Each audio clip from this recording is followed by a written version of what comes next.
క్రీస్తునందు ప్రియ సహోదరి సహోదరులారా, మా ప్రభువును రక్షకుడు అయినటువంటి యేసుక్రీస్తు వారి నామంలో శుభాభివందనాలు తెలియజేస్తూ ఈ ఆదివారపు ఆరాధన కార్యక్రమాన్ని ప్రారంభించుకుందామండి.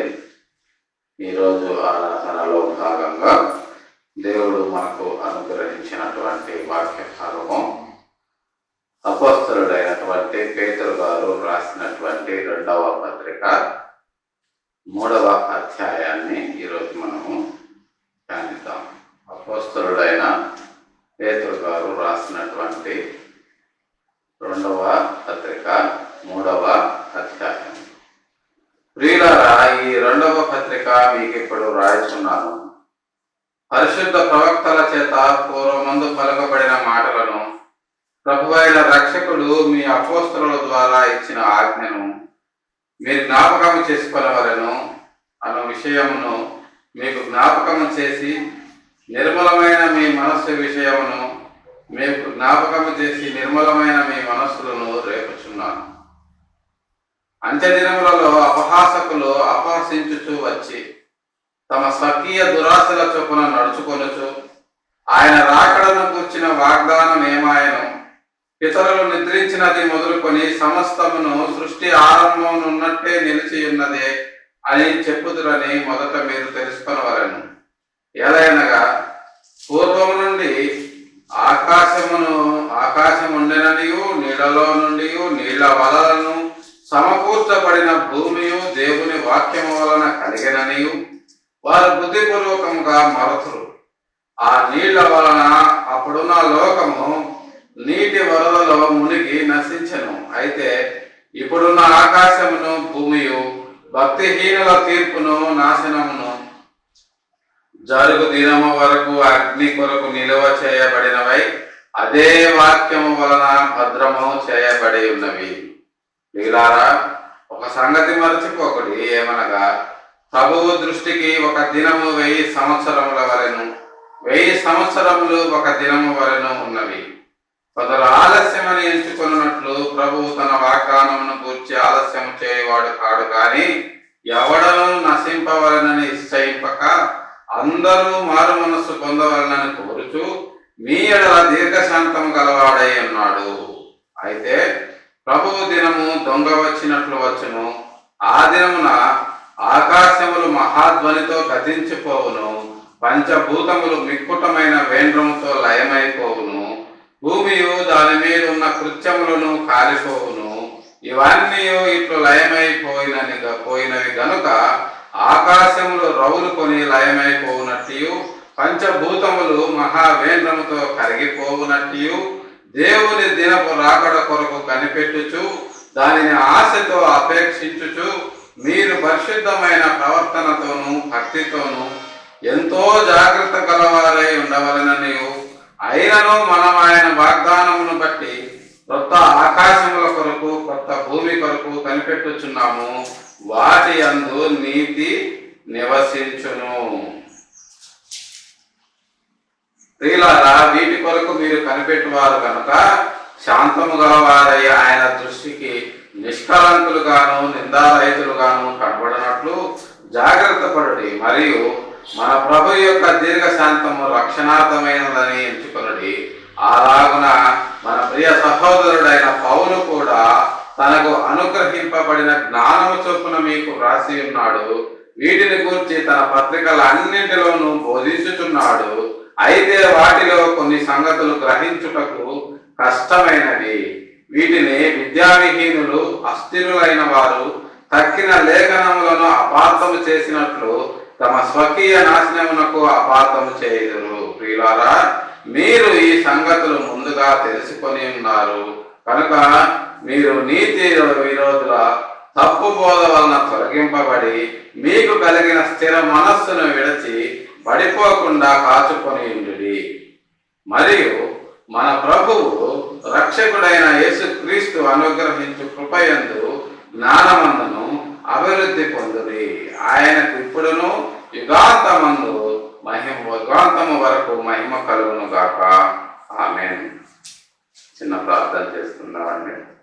ప్రేమ కలిగిన మాట్లాడే పరిశుద్ధమైన అయిన మా ప్రభు ఉదయకాల సమయంలో మీ పాద సన్నిధికి చేర్చి మిమ్మల్ని స్తుతించి ఆరాధించి గణపరిచి మిమ్మల్ని మహింపరిచే గొప్ప భాగ్యాన్ని మాకు అనుగ్రహించినందుకే మీ పాదాలు కొంతకు చెల్లించుకుంటున్నాం. ఉదయకాల సమయంలో నా ప్రభు మీ వాక్యం ధ్యానించినట్టుగా మాకు సహాయం చేయండి. మీ ఆత్మను మాకు అనుగ్రహించి మమ్మల్ని ముందుకు నడిపించమని మీ ప్రియకుమారుడు మా రక్షకుడైన యేసయ్య దివ్య నామములో బ్రతిమలాడి ప్రార్థించి అడిగి వేడుకొంచున్నాం తండ్రి. ఆమేన్. క్రీస్తునందు ప్రియ సహోదరి సహోదరులారా, పేతురు గారు రాసినటువంటి 2వ పత్రికలో చివరి అధ్యాయంలో పేతురు గారు ఆయన చేసినటువంటి పరిచర్య అంతటిని కూడా ఒక అధ్యాయంలో కన్క్లూజన్ ఇస్తూ, అంటే దాని యొక్క ముగింపును, దాని యొక్క తీవ్రతను ఆయన తెలియజేస్తూ, అలాగనే ఆయనతో జత పనివాడైనటువంటి పౌలు గారు రాసినటువంటి విషయాలను గురించి ఆయన చూచాయిగా తెలియజేస్తూ చాలా లోతైనటువంటి ఘాటైనటువంటి అంశాలను చివరి అధ్యాయంలో ఆయన మనకు తెలియజేయడం జరిగింది. అవేంటంటే, ప్రియులారా, 2వ పత్రిక మీకు ఇప్పుడు రాసి ఉన్నాను. పరిశుద్ధ ప్రవక్తల చేత పూర్వమందు పలకబడిన మాటలను ప్రభువైన రక్షకుడు మీ అపోస్తలుల ద్వారా ఇచ్చిన ఆజ్ఞను మీరు జ్ఞాపకం చేసుకొని మీ నిర్మలమైన మనస్సులను రేపుచున్నాను. ఈ 2వ పత్రికలో పరిశుద్ధ ప్రవక్తల చేత పూర్వమందు పలకబడిన మాటలు ప్రభువైన రక్షకుడు మీ అపోస్తలుల ద్వారా ఇచ్చిన ఆజ్ఞ. పూర్వమందు పలకబడిన మాటలు అపోస్తలుల ద్వారా ఇచ్చినటువంటి ఆజ్ఞ. అంటే పూర్వమందు ప్రవక్తలందరూ కూడా ప్రవచించారు. ఏమని? మెస్సయ్య వస్తాడు అని. మెస్సయ్య వచ్చి ఈ లోకంలో ఉన్నటువంటి ప్రజలందరినీ ఏకము చేసి వారిని ఒక రాజ్యముగా చేసి ఆ రాజ్యములో నీతి న్యాయాలను జరిగిస్తూ ఆ రాజ్యాన్ని తిరిగి దేవునికి అప్పగించబోతున్నాడు అని ప్రవక్తలు ప్రవచించారు. అలాగనే ఆ తరువాత ప్రవక్తలు ప్రవచించిన విధంగా మెస్సయ్య వచ్చాడు. ఆయన రాజ్యాన్ని స్థాపించాడు. ఆయన రాజ్యములో అందరినీ కూడా చేర్చుకున్నాడు. అందరినీ చేర్చుకున్నాడు అంటే భూమి మీద ఉండే మనుషులందరినీ ఆయన చేర్చుకోలేదు. ఆయన రాజ్యములోకి ఆయనను కనుగొని ఆయనను వెతుక్కుంటూ వచ్చిన వారిని మాత్రమే ఆయన తన రాజ్యములో చేర్చుకున్నారు.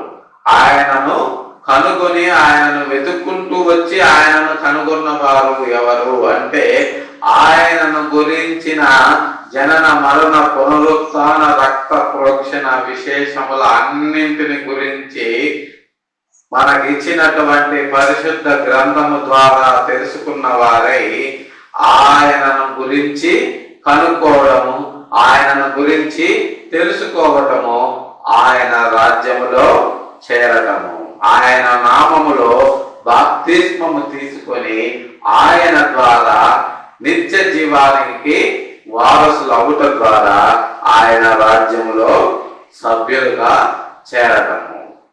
ఇది ఈ లోకంలో ఎంతమంది చేశారు అంటే, ఎంతమంది చేసిన వారికి మాత్రమే ఆయన తన రాజ్యమును ఇవ్వబోతున్నాడు.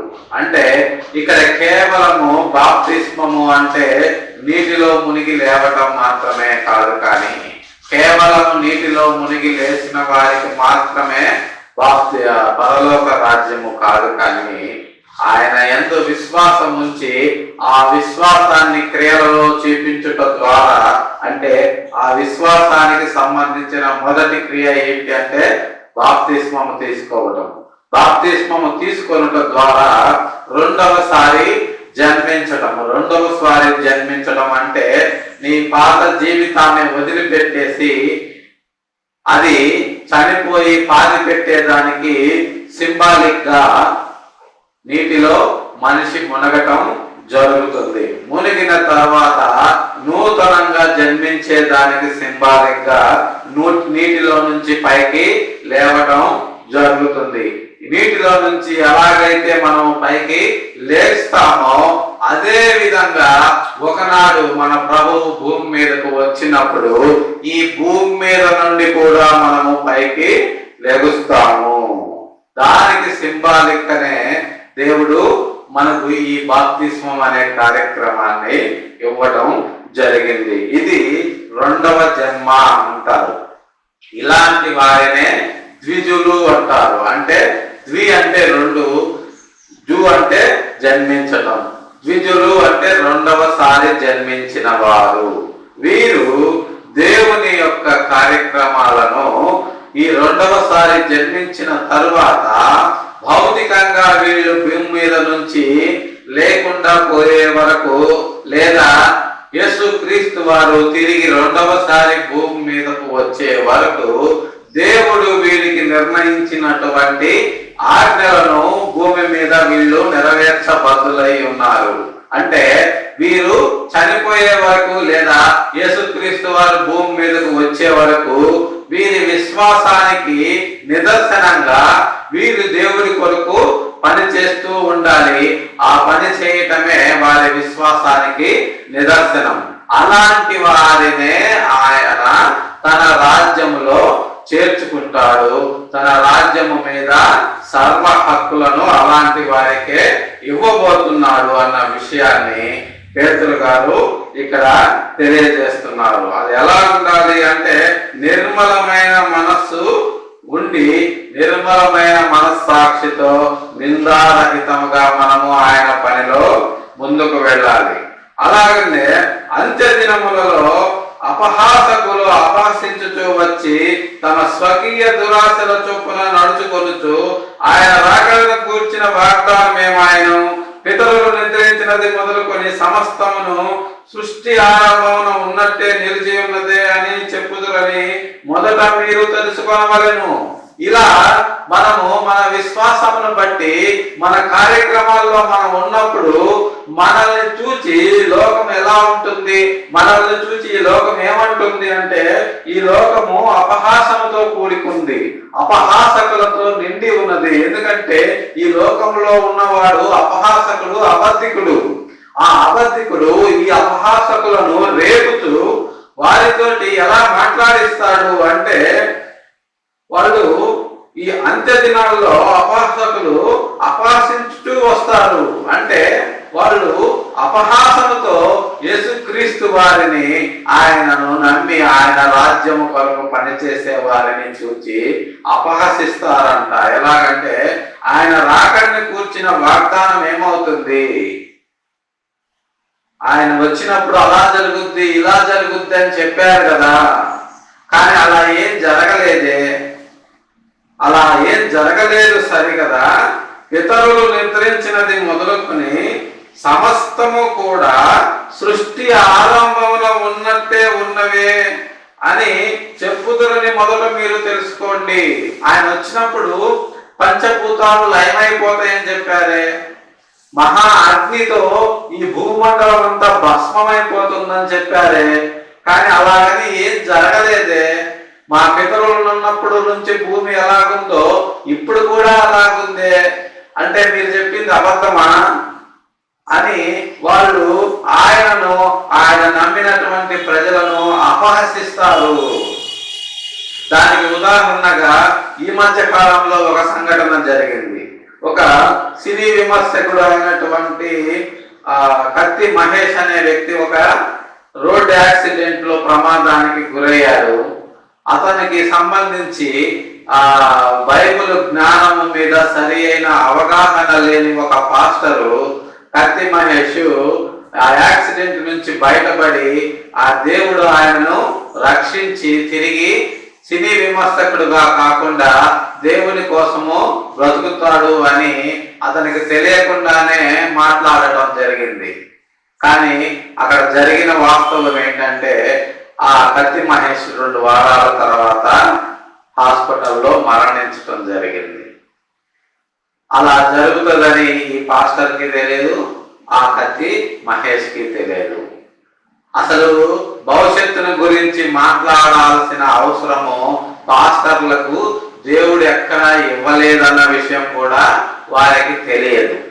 అసలు ఏం మాట్లాడాలో తెలియక ఏదో విధంగా లోకాన్ని ఆకర్షించాలి అనేటటువంటి తప్పుడు అభిప్రాయాలతో అనేక రకాలైనటువంటి తప్పుడు బోధలు చేసే అబద్ధ బోధకులు కూడా ఈనాడు లోకంలో ఎక్కువ మంది ఉన్నారు ప్రియులారా. వాళ్ళల్లో ఒకడు ఈ కత్తి మహేష్ గురించి మాట్లాడినటువంటి ఒక బోధకుడు.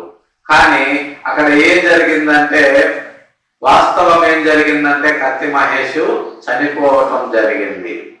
కత్తి మహేష్ అంటే ఎవరో దేవుడికి తెలియదు.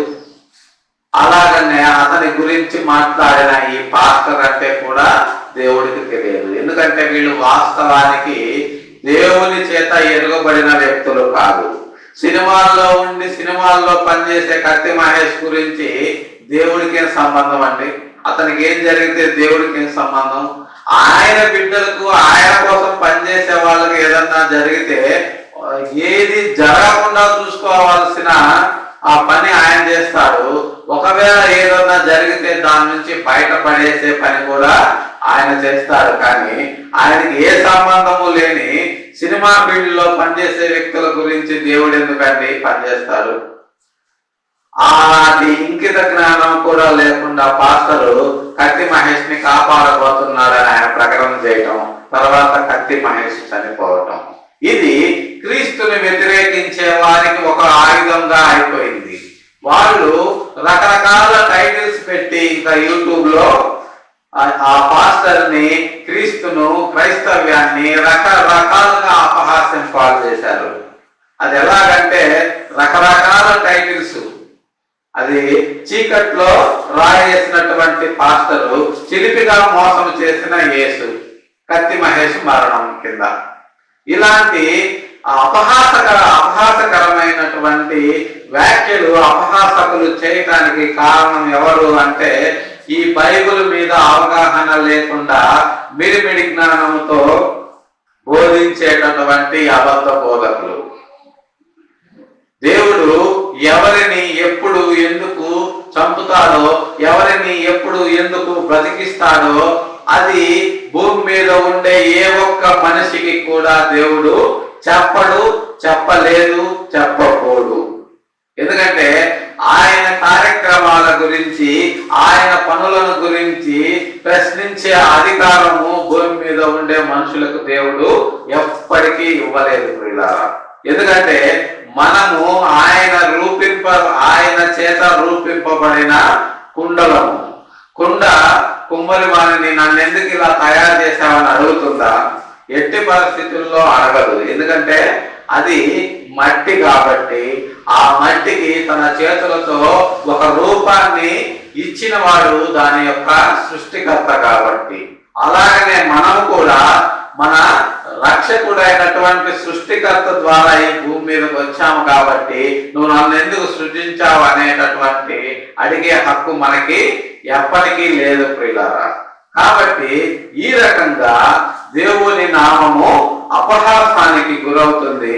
అపహాసకులు ఇలా దేవుణ్ణి అపహాసిస్తారని చెప్పి పేతురు గారు ఇలాంటివి జరగడానికి 2000 సంవత్సరాల పూర్వమే ఈ సంఘటనల గురించి ఆయన ముందుగా రాసినట్టుగా ఇక్కడ మనకు కళ్ళకి కనపడుతుంది ప్రియులారా. అలాగనే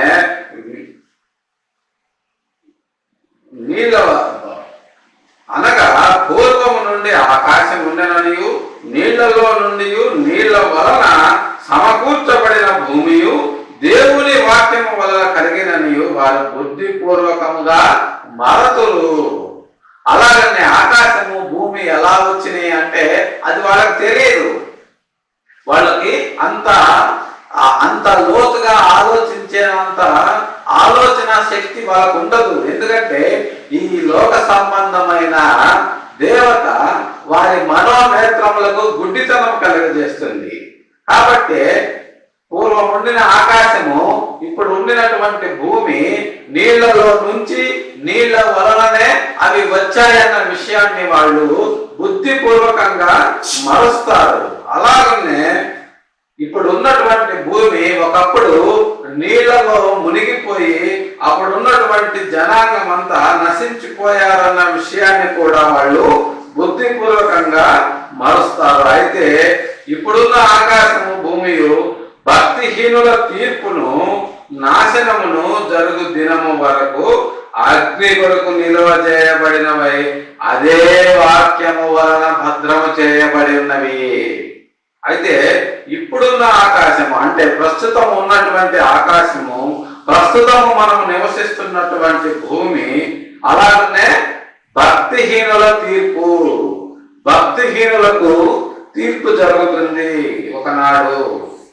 ఆ తీర్పు ఎలా ఉంటుంది అంటే అది చాలా భయంకరంగా ఉంటుంది. అది మన ఊహకు కూడా అందనంత భయంకరంగా ఉంటుంది. అది ఎలా ఉంటుందంటే అగ్ని కొరకు నిల్వ చేయబడినదై ఉంటుంది.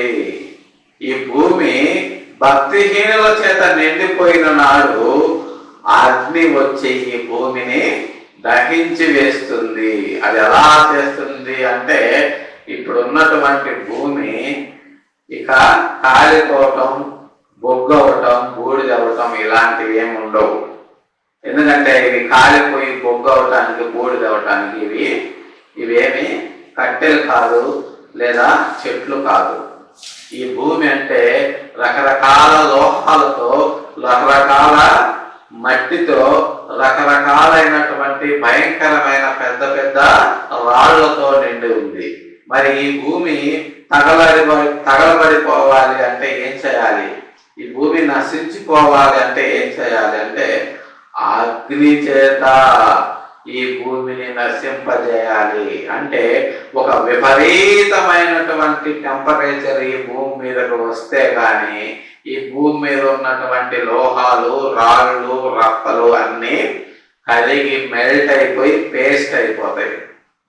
ఆ పరిస్థితి భవిష్యత్తులో భూమికి రాబోతుంది అని దేవుడు తెలియజేస్తున్నాడు. అది ఎలాగంటే ఇప్పుడు ఉన్నటువంటి వాతావరణ పరిస్థితులు చూస్తే మనకు అర్థమవుతుంది. గ్లోబల్ వార్మింగ్ అనేటటువంటి ఒక పదాన్ని ఈ ప్రపంచ శాస్త్రవేత్తల బృందం తీసుకొస్తుంది. గ్లోబల్ వార్మింగ్ అంటే భూతాపము. భూతాపము, భూ అంటే భూమి, తాపం అంటే వేడెక్కడం.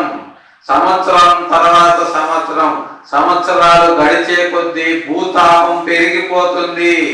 దాని నుంచి మనల్ని మనం కాపాడుకోవటానికి, భూతాపాన్ని తగ్గించటానికి తగిన చర్యలు చేపట్టండి అని ప్రపంచ దేశాల నాయకులందరినీ కూడా ఐక్యరాజ్య సమితి హెచ్చరిస్తూ ఉంది.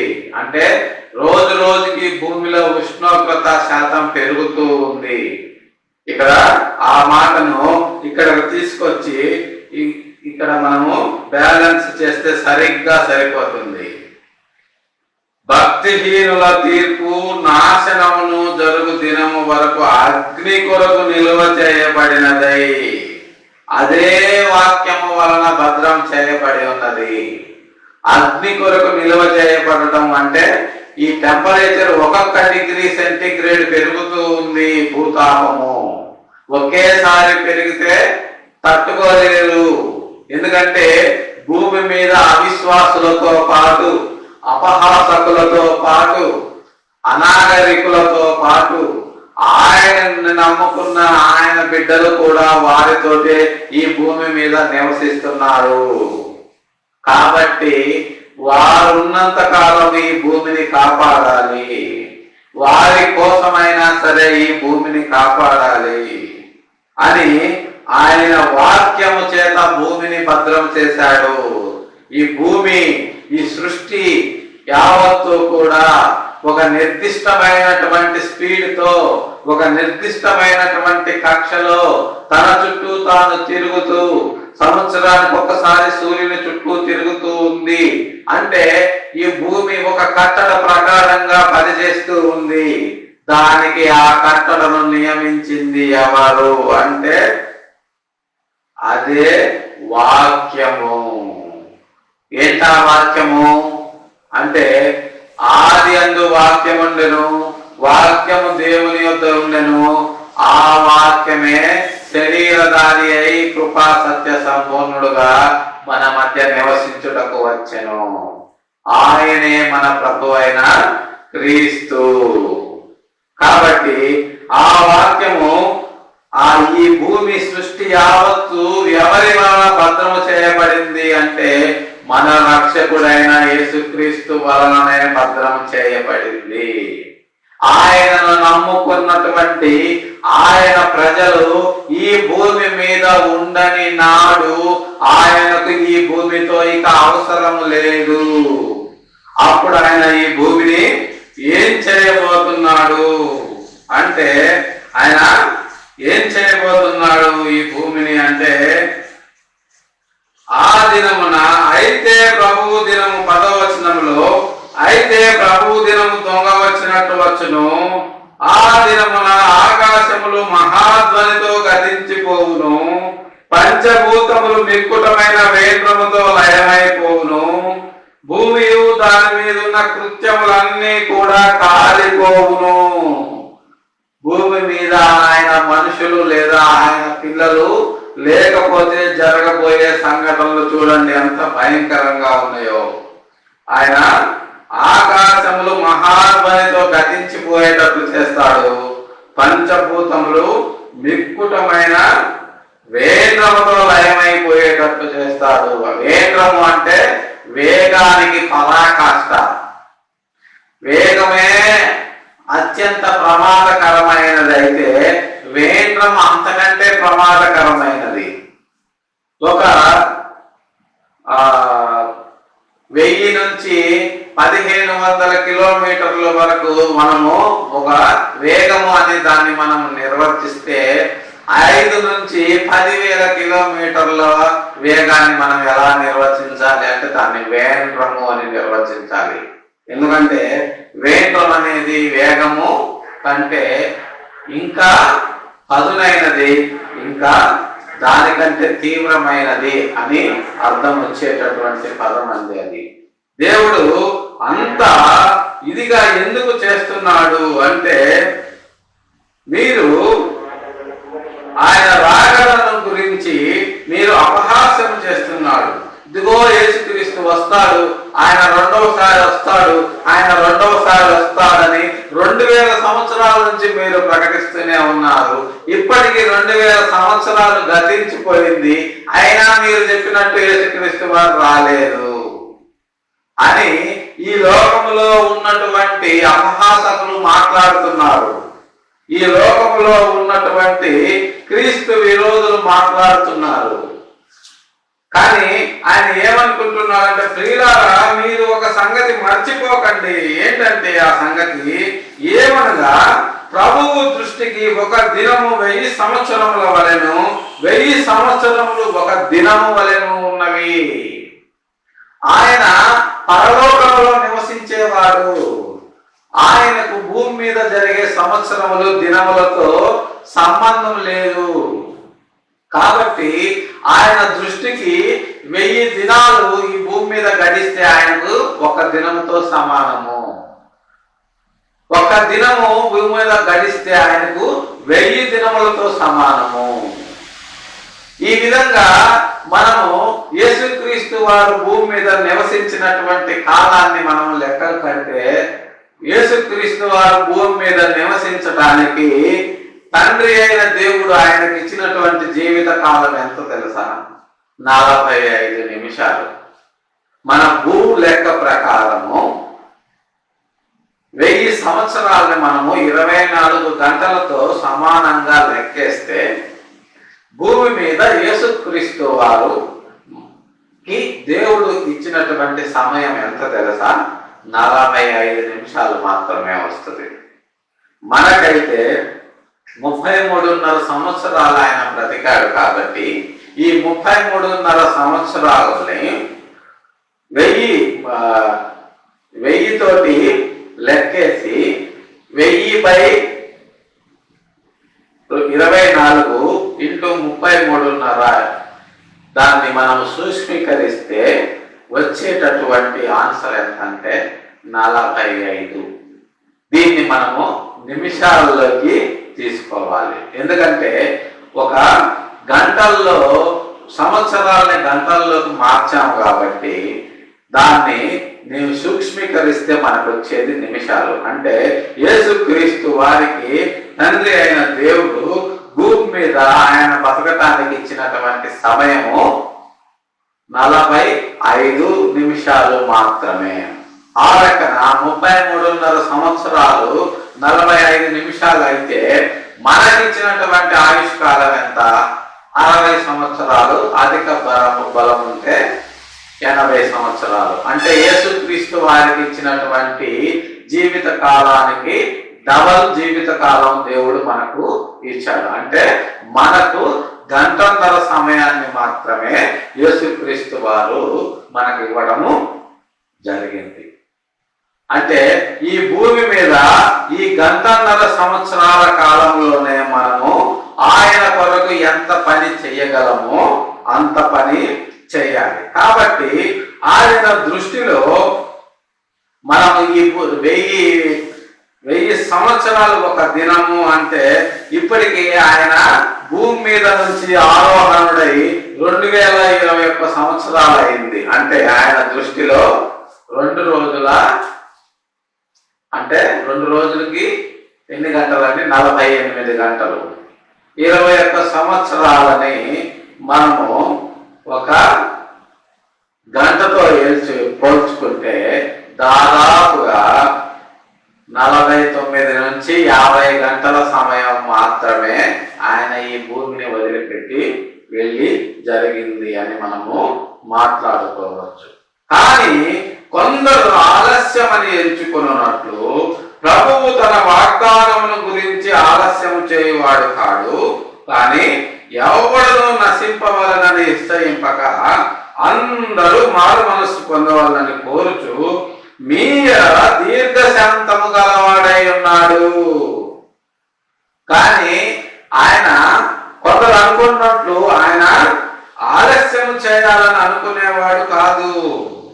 కానీ ఎందుకు ఆయన ఆలస్యం చేస్తున్నాడు అంటే అందరూ మారు మనస్సు పొందాలి, ఏ ఒక్కళ్ళు నశించిపోవడం ఆయనకి ఇష్టం లేదు. కాబట్టి భూమి మీద ఉన్నటువంటి పిల్లలందరూ ఆయన ద్వారా సృష్టింపబడ్డ వాళ్ళే కాబట్టి అందరూ మారు మనస్సు పొందాలనే ఆయన ఆలస్యం చేయుచున్నాడు అని తెలియజేస్తున్నారు. ఒక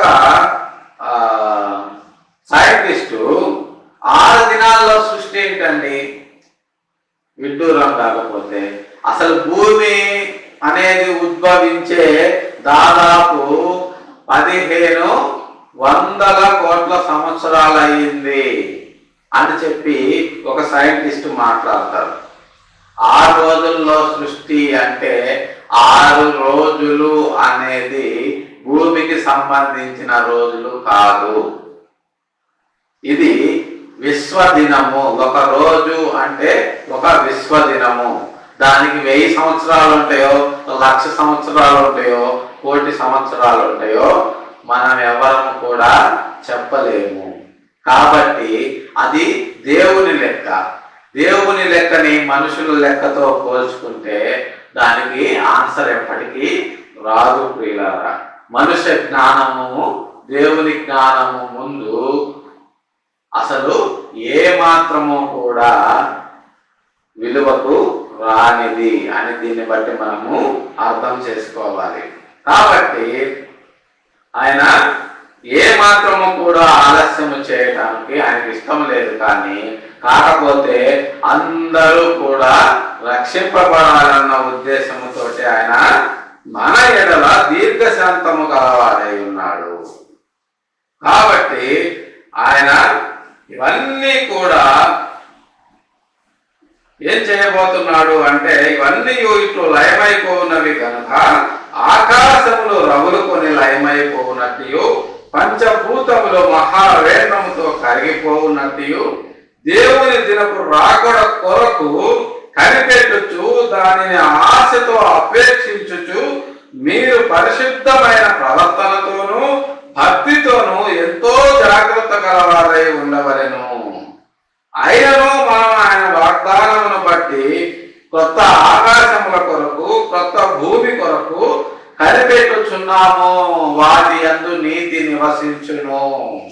అటు తర్వాత ఆయన వచ్చిన తర్వాత ఏం జరుగుతుంది అంటే, ఏం జరుగుతుందో మనం ఇందాక మాట్లాడుకోవడం జరిగింది.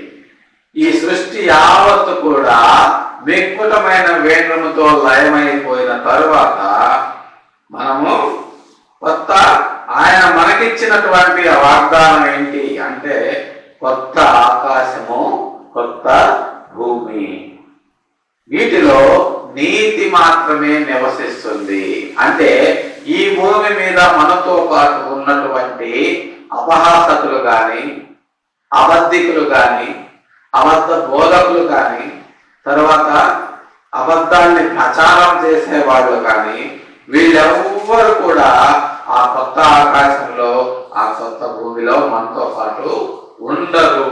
ఎందుకంటే వీళ్ళకి వేరే స్థలం ఉంది, అప్పటికే వీళ్ళు అక్కడికి వెళ్ళిపోయి ఉంటారు. కాబట్టి ప్రియులారా, వీటి కొరకు మీరు కనిపెట్టువారు కనుక శాంతము గలవారై ఆయన దృష్టికి నిష్కలంకులుగాను నిందారహితులుగాను కనబడినట్లు జాగ్రత్త పడుడి. మరియు మన ప్రభు యొక్క దీర్ఘశాంతము రక్షణార్థమైందని ఎంచుకోనండి. వీటి కొరకు మనము నిత్యము ఈ భూమి మీద కనిపెడుతున్నాము. వీటి కొరకే మనం శాంతము గలవారమై ఉన్నాము. వీటి కొరకే మనము ఆయన దృష్టికి నిష్కలంకులముగా నిందారహితులముగా ఉండాలి. అంతము వరకు, అంతము అంటే మన జీవితాంతము వరకు లేదా యుగాంతము వరకు.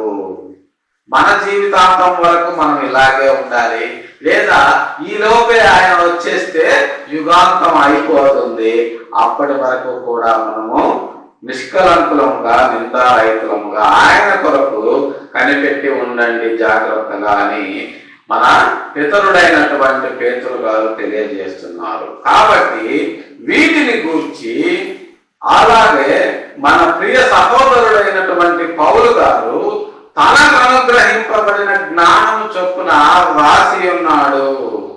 వీటిని గురించి ఆయన తన పత్రికలన్నింటిలోనూ బోధించుచున్నాడు. అయితే వాటిలో కొన్ని సంగతులు గ్రహించుటకు కష్టమైనవి. వీటిని విద్యావిహీనులు, అస్థిరులైన వారు తక్కిన లేఖనాన్ని అపార్థము చేసినట్లు తమ స్వకీయ నాశనమునకు అపార్థము చేసుకుంటారు. ఈ భయంకరమైన సంగతులను గురించి, ఈ శాస్త్రయుక్తమైన సంగతులను గురించి ఆయన మనకు తెలియజేయడం జరిగింది. కాబట్టి